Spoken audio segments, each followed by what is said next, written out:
तो दोस्तों स्वागत है आपका इस वीडियो में। ज़रा इस सीन को देखिए। ये वीडियो है भारत के ईस्टर्न डेडिकेटेड फ्रेट कॉरिडोर की, जिसके बारे में अभी तक आपने यही सुना होगा कि ये पूरी तरह से कंप्लीट हो चुका है।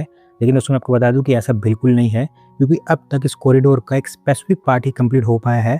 अभी भी 500 किलोमीटर से ज़्यादा का इसका सेक्शन बाकी है, जो कई सालों से भी फंसा पड़ा है। ऑलमोस्ट पिछले 2-3 सालों से तो बिल्कुल ही फंसा पड़ा है। लेकिन अब रेलवेज़ ने कुछ ऐसे स्टेप्स लिए हैं जिसके चलते रिवाइव हो पाएगा। और आज हम इस वीडियो में इस चीज़ के ऊपर बात करेंगे कि रेलवे इसको लेकर अब क्या कर रही है। तो चलिए शुरू करते हैं। तो दोस्तों आगे बढ़ने से पहले सबसे पहले आप जान लीजिए कि eastern dedicated freight corridor actually में है क्या।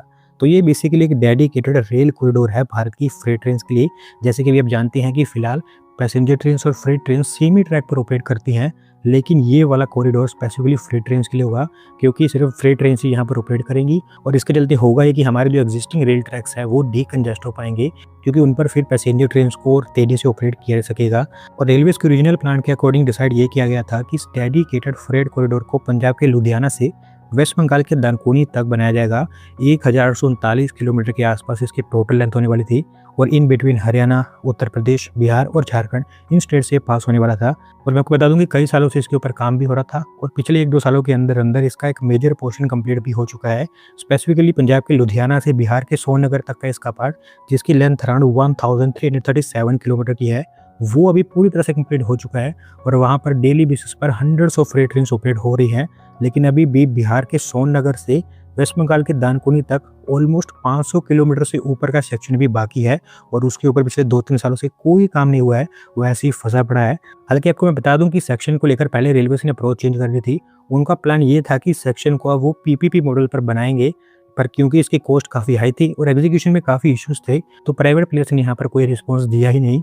और इसके चलते फिर रेलवेज ने उनके अप्रोच को चेंज किया, और फिर डिसाइड ये किया गया कि इसको ईपीसी मॉडल पर ही बनाया जाएगा और रेलवेज इसको खुद फंड करेगी। लेकिन फिर बाद में जब रेलवेज ने देखा कि इसमें पैसा भी बहुत खर्च आएगा और लैंड एक्विजिशन को लेकर भी कई सारे इश्यूज हैं, तो फिर डिसाइड ये हुआ कि इस रिमेनिंग सेक्शन की बजाय सोननगर से अंदल तक 371 किलोमीटर की जो एग्जिस्टिंग रेल लाइन है, वहाँ पर 3rd और 4th रेल लाइन बिछाई जाएगी।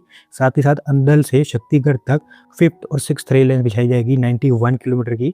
और इस तरह से ईस्टर्न डेडिकेटेड फ्रेट कॉरिडोर को एग्जिस्टिंग रेल नेटवर्क के साथ इंटीग्रेट करके इसको पूरी तरह से कंप्लीट किया जाएगा। और दोस्तों रेलवेज की ये अप्रोच कहीं ना कहीं सही भी थी, क्योंकि जितने भी सर्वेज वगैरह कंडक्ट किए थे वहाँ पर ये पाया गया था कि अगर यहाँ पर रेल लाइन्स की मल्टी ट्रैकिंग कर दी जाती है, तो अभी जैसे डेडिकेटेड फ्रेट कॉरिडोर्स पर फ्रेट ट्रेन ऑपरेट हो रही हैं, उसी स्पीड से और उसी कैपेसिटी के साथ इन मल्टी ट्रैकिंग वाले जो रेल रूट्स है वहाँ पर भी फ्रेट ट्रेन को ऑपरेट किया सकेगा। और साथ ही साथ रेलवेज का बहुत पैसा भी बचेगा। इसके अलावा क्योंकि ये रेल लाइन्स पहले से ही अलग अलग जगह से कनेक्टेड है, तो इसके चलते हमारी जो फ्रेट ट्रेन होगी वो डायरेक्टली लॉजिस्टिक हब्स और कमर्शियल हब से कनेक्ट हो जाएंगी। उनके लिए कोई अलग से ट्रैक बनाने की जरूरत नहीं पड़ेगी, क्योंकि एग्जिस्टिंग ट्रैक पहले से ही उनसे कनेक्टेड है। और बाकी शक्तिगढ़ से दानकुनी तक जो बचा हुआ सेक्शन है उसके ऊपर पहले से ही 4 रेल लाइन्स ऑपरेशनल है। तो ओवरऑल इसी तरह से रेलवेज का यही प्लान था कि लुधियाना से बिहार के सोननगर तक एक पूरा डेडिकेटेड फ्रेट कॉरिडोर बनाया जाए, और फिर सोननगर तक दानकुनी तक जो एग्जिस्टिंग रेल लाइन्स हैं उनकी मल्टी ट्रैकिंग की जाए। और जब रेलवेज ने मल्टी ट्रैकिंग के ऊपर काम स्टार्ट किया, तो उनको फिर वेस्ट बंगाल के अंदर लैंड एक्विजिशन को लेकर कई सारे इश्यूज मिलने लगे। काफ़ी डिफिकल्टी उनको फेस करनी पड़ी, क्योंकि वेस्ट बंगाल सरकार उनके साथ में कोऑपरेट नहीं कर रही थी रेल लाइन्स के लैंड एक्विजिशन को लेकर। पर अभी भी आप जानते हैं कि वेस्ट बंगाल के अंदर सरकार चेंज हो चुकी है, तो स्टेट और सेंट्रल लेवल पर अभी सेम ही पार्टी की सरकार है।